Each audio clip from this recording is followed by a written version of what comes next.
Today we are going to review the APA formatting.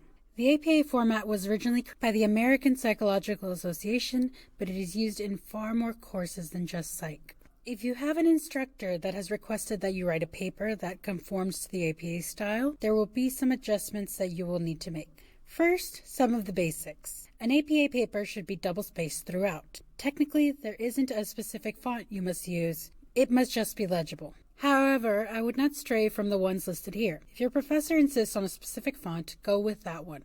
The page margins should be 1 inch on each side and your indentations should be 1/2 inch. And unlike some other formats, you don't need to worry about a running header. Instead of a full running header, you only need to have a page number starting on the very first page. This will be page 1 with the page number in the top right corner of the page.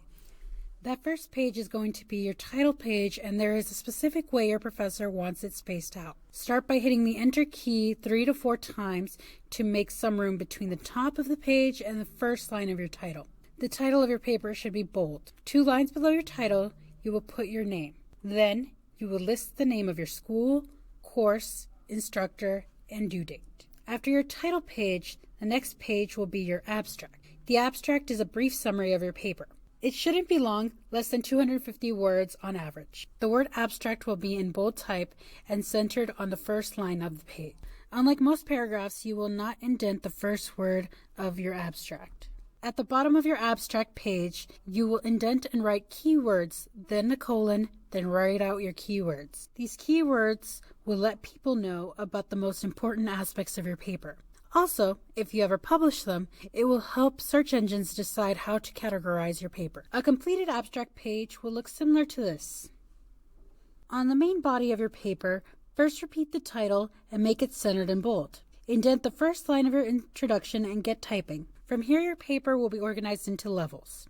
The levels consist of broad categories that can cover a lot of information. As you go further and further adding subsections, your indentations will shift to the right with each descending level.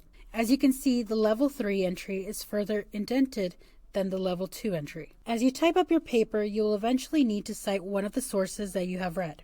Your citations should include the author's last name and the year the source was published, put in parentheses at the end of the sentence. If you use a direct quote, you should include the page that the quote appears on.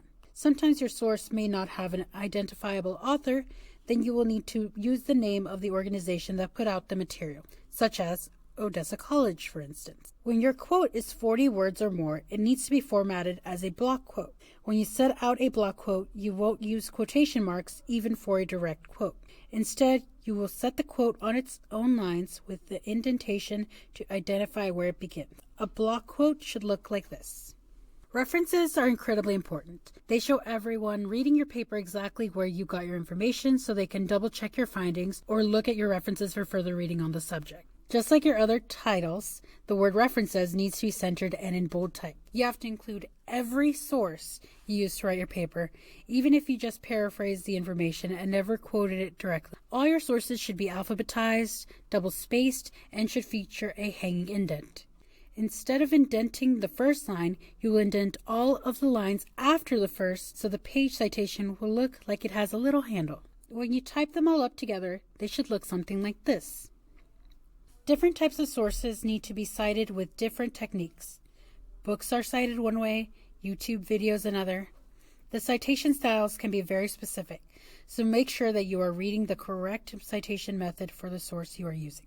Thank you for joining us for this Odessa College mini-workshop. Workshops are presented by the Academic Success Workshop Coordinator. For information on future workshops, or to request a topic for a future workshop, please contact us at lrc@odessa.edu.